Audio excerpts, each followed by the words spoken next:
Metal Gear Solid 3 Snake Eater in 2004 brought the venerated spy series Metal Gear into the 1960s for the first time. Though a surprising shift at the time for this series perennially set in near-future doomsday sci-fi scenarios, the way MGS3 used for its camouflage real-world analog events like the Cuban Missile Crisis or the JFK assassination gave an already historically and culturally relevant saga a new dimension and weight. But ever since that legendary title, Snake Eater, creator Hideo Kojima has reportedly speculated that one game in the series that he'd love to but never got to actually make would have involved an even further back prequel, this time of the character called the Boss, and her exploits leading the storied Cobra unit and the SAS throughout World War II. In June of 1944, the Cobras and I took part in the landing at Normandy. We'd been given a top-secret mission to locate and destroy enemy V-2 rocket installations. The Second World War is, in many respects, at the heart of Metal Gear Solid as a saga, providing the Big Bang, as it were, sending the entire 20th and early 21st centuries that the series depicts into motion.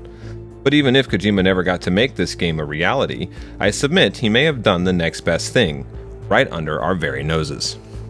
In this electronic video essay by Futurasound Productions, join me, Jorin Lee, as I take you into the phantom pain like you've never seen it before, to make the case that, much like the game's literary antecedent, George Orwell's novel 1984, which I can't stop talking about apparently, the phantom pain is in many respects a ghost story.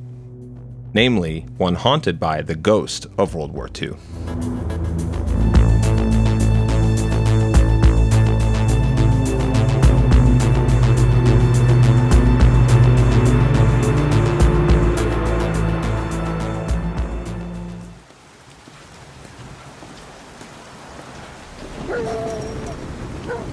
Ground Zeroes and the Holocaust. A famous saying long misattributed to the Soviet ruler Joseph Stalin goes, "The death of one is a tragedy, the death of millions is just a statistic." Perhaps it is from this story's logic we can begin with the MGS5 class game that begins its phantasmic links to World War II, Ground Zeroes, a game that unflinchingly, if covertly, compares the post-9/11 militarization of the United States to the Holocaust, with those events of September 2001 serving as this regime's would-be Reichstag fire, the beginning of its state of emergency. Beloved characters Chico and Paz become stand-ins, perhaps, for the 6 million and counting lives extinguished during the German campaign of mass murder, to say nothing of interrogation and disappearances. The type of activities that we see perpetrated in Ground Zeroes resemble the Nacht und Nebel policy of Nazi Germany, which referred to simply disappearing people in the night, making them never be seen again. But to elaborate any further would certainly run the risk of demonetizing this video, so I'll just have to move on. Suffice to say, there are many visual similarities that we could trace between Ground Zeroes and the Holocaust as well, but let's just move on. The CYPRUS Defense Plan. According to World War II blogger Chris Chant, in the aftermath of the German seizures of Crete, aka Operation Mercury in 1941, the CYPRUS Defense Plan was, quote, a pioneering and very effective British deception plan, a ruse. One that would trick the Nazis that Cyprus, which could have been their next target, was actually held by forces considerably stronger than they actually were, end quote. This, of course, we find echoed in the central plot of the Phantom Pain, wherein a ruse is used to keep alive a person and organization nowhere near the size nor infamy as the real Big Boss and Mother Base, whose identities are reforged to make this lie become effectively the truth by the end of the game that of course begins in Cyprus. Ruses and decoy operations like this are of course a large part of the Second World War as a clandestine battle, whatever the relevance of the Cyprus ruse to the Phantom Pain may be.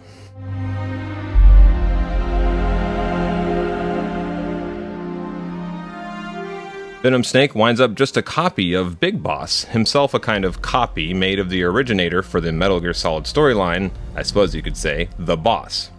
Well, funnily enough, the two characters, Venom and the Joy, coincide geographically, that is to say, they wind up operating in some of the same parts of the world, namely Africa and the outskirts of the Soviet Union. And while I could point out that the Boss's original unit The SAS, both in the real and in-game worlds, actually originated here, where we passed by during this cutscene in The Phantom Pain, Egypt. It's actually in the region that we spend nearly half the game playing, northeast Afghanistan, and the wider so-called Wakhan corridor, that the other covert unit during the War of Great Infamy and Importance for Metal Gear Solid, though never unlike the SAS named out loud, the Special Operations Executive, or SOE, Churchill's Ministry of Ungentlemanly Warfare, well, the principles of asymmetrical sabotage campaigns and ghost fighting, if you will, these ideals of modern combat that the SOE so emblemized, they actually inherited from British regiments fighting on the losing side against Afghan guerrillas in this very part of the world prior to the war. Churchill's approved use of chemical weapons in the Middle East. Upon arrival to the Middle East, our character in The Phantom Pain, Venom Snake, soon begins to uncover signs of chemical weapon testings, ones being used on the region's native tribes, the ones who speak Pashto. During the lead-up to the war, one British leader was controversially involved with both planned and carried out gas attacks on Soviet satellites and other regimes and countries throughout the Middle East. That leader was Winston Churchill. To quote The Guardian in 2013, "In the final months of the First World War, scientists at the governmental laboratories at Porton in Wiltshire developed the top-secret M device, an exploding shell containing a highly toxic gas called diphenylamine chlororazine. The man in charge of developing it called it the most effective chemical weapon ever devised. Trials at Porton suggested it was indeed a terrible new weapon. Uncontrollable vomiting, coughing up blood, and instant crippling fatigue were the most common reactions. And though the British initially wanted to use this weapon against the Russians, or what they called the Bolsheviks, the Bolsheviks, Churchill, according to The Guardian, wanted to use M devices also against the rebellious tribes of northern India, which would roughly correspond, of course, to modern-day Afghanistan and Pakistan. In one secret memorandum, Churchill declared, "I am strongly in favor of using poisoned gas against uncivilized tribes." Churchill criticized his colleagues for their quote-unquote squeamishness, declaring that the objections of the India office to the use of gas against natives are unreasonable. Gas is a more merciful weapon than the high-explosive shell and compels an enemy to accept a decision with less loss of life than any other agency of war. End quote. He ended his memo on a note of ill-placed black humor. Why is it not fair for a British artilleryman to fire a shell which makes the said native sneeze? He asked. It's really too silly. End quote. A staggering 50,000 M devices were shipped to Russia. British aerial attacks using them began on 27th of August 1919, during a time of supposed peace. Bolshevik soldiers were seen fleeing in panic as the green chemical gas drifted towards them. The weapons proved less effective than Churchill had hoped, partly because of the damp autumn weather. By September, the attacks were halted and then stopped. 2 weeks later, the remaining weapons were dumped in the White Sea. They remain on the seabed to this day in 40 fathoms of water. End quote.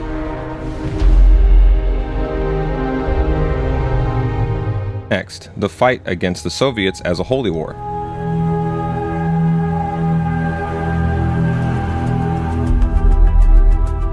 As The Phantom Pain itself conveys, today's epoch of the War on Terror ironically began on opposite sides, with covert American-led support being given during the 1980s to Islamic militant forces fighting the Soviet Union. But this tradition of stirring up an Islamic holy war against the godless so-and-so enemy goes back, in fact, well, it goes back to World War I and earlier, but for our purposes, it goes back to Nazi Germany. The Nazis utilized religion to militarize their own satellite regimes, many of them Muslim, into fighting for the Nazi war machine, in just the perfect Orwellian twist for a game like The Phantom Pain. After all, in Orwell's 1984, the different superpowers essentially are three variations of the same thing who are unified in their tactics, if not their loyalties. So it's just too perfect for a technique that began under the Nazis to fight the Allies, becoming a technique that the Americans would use against the Soviet Union, the Soviets themselves being former allies during World War II.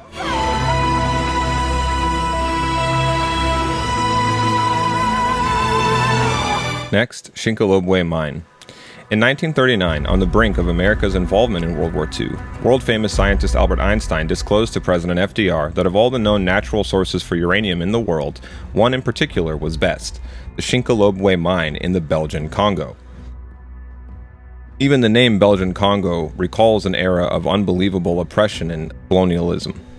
But it was the geographical logistics during World War II of this region, combined with the politically sensitive nature of the operation, that made for what could in all fairness be called one of the earliest sort of proto-Cold War secret spy versus spy conflicts of the 20th century, and it took place during the Second World War.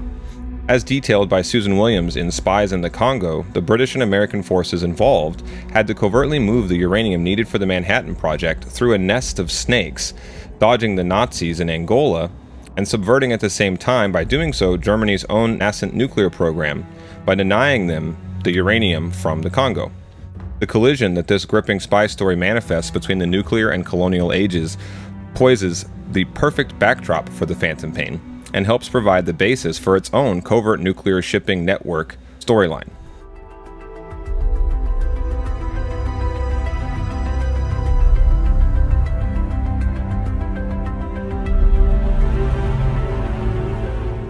Next, Skullface and Romania. This is something I covered more in detail in another video. MGS5 is very careful not to disclose the precise particulars about the origins of its antagonist, Skullface. But even if we don't know for sure what side of the war he was born fighting for, there's enough clues to assume that it was during the point that his homeland of the Sikes land became swept up in the Romanian fascism of the so-called Iron Guard. Given the importance of the political concept for the game of revanchism, meaning a geopolitical lust for revenge in the wake of a huge territorial loss, it simply fits too well for Skullface to represent not only Romanian fascism, but the World War II era popularity in Europe of fascism generally, given how much of it was fueled by the politics of grievance. You see, Skullface's origins have their roots in the real-world CK land's history during the war, given that reclaiming it on the map from Hungary, their territorial rival, was one of Romania's main goals in the war. Recognition from larger powers and big brothers like them in terms of how the official maps were to be read and drawn, this was for many small revanchist powers like Romania precisely what helped spurn them to become fascist collaborators. Well, one of the reasons anyway. Skullface, therefore, is a living testament to the power of a generational grudge. But more than that, a grudge imprinted or infested in the mind thanks to the meddling of far stronger forces on both sides of the battlefield. Just as it was the Axis powers promising this land back that convinced Romania to enter the war for the Nazis, it had been the treaty that had ended World War I, the Treaty of Versailles, that had ceded the CK's land region to Hungary as a reward/punishment to begin with. And in fact, it's entirely possible that, although the game doesn't tell us this directly, that Skullface was originally famously burned during the air raids on Romania during the so-called Operation Tidal Wave, August 1943. Next, Code Talker and the Pacific War. Here we have a similar situation to Skullface in some respects, with one of the few characters in MGS5 to have lived through the entirety of World War II as an adult, the Diné or Navajo microbiologist Code Talker. Even his name makes an unambiguous allusion to the war, as it's taken from the, quote, American Indians who use their tribal language to send secret communications on the battlefield, end quote. NationalWorldWar2Museum.org. In the alternate timeline of Metal Gear, this character actually helped draft those very ciphers that, thanks to the Diné language, proved uncrackable to the Imperial Japanese. Like Skullface's own fascism perhaps, Code Talker was swept into tidal waves of Leviathan forces too great to hide from or ignore. The theme of exploitation, acculturation, the spread of words and concepts, and the concept of race all have starring roles in both Code Talker's backstory and the central narrative of MGS5 itself. Next, the Indian Ocean. This time around, unlike in Metal Gear Solid Peace Walker, our floating fortress mercenary HQ mother base is resituated in the middle of the Indian Ocean. As covered on this channel previously, one of the earliest images in the Phantom Pain of this huge smoke cloud billowing, it strongly resembles the scenes immediately following Japan's entry into the war, whereupon they laid waste to a number of British strongholds within Asia. In this case, I refer specifically to the Alexandra Hospital massacre of February 1942. Following this bloody nightmare, not to mention a much more famous sneak attack that will show up later in this list, the Allies found the general regions of the South Pacific and Southeast Asia suddenly transformed into fronts along a new campaign in the war, this one against the Empire of Japan. Drawn into the neighborhood to assist, in the words of C. Peter Chin for WW2database.com, the ground war in Burma, as well as to safeguard Allied shipping carrying rubber, Middle Eastern oil, troops, and equipment, end quote. Soon the British turned the Indian Ocean into a relatively important battle zone against the Japanese. Except the Japanese Navy routed their forces, expanding Axis naval operations all the way to the shores of Africa. These references and allusions present in the Phantom Pain recall the brief period when the Japanese Navy seemed all but unstoppable, just before the Allied superiority in matters of code making and code breaking began to have their true effect. All this underlines how much World War II would be ultimately fought and won not only on the basis of martial strength or resolve, but of intelligence and information. Pearl Harbor.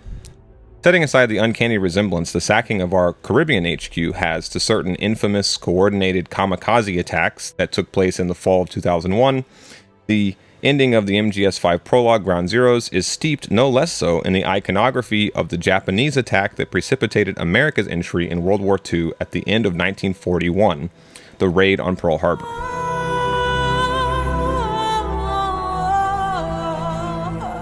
Visual comparisons to iconic photographs from that event are readily apparent, not to mention both infernos originated as surprise attacks borne across the sea.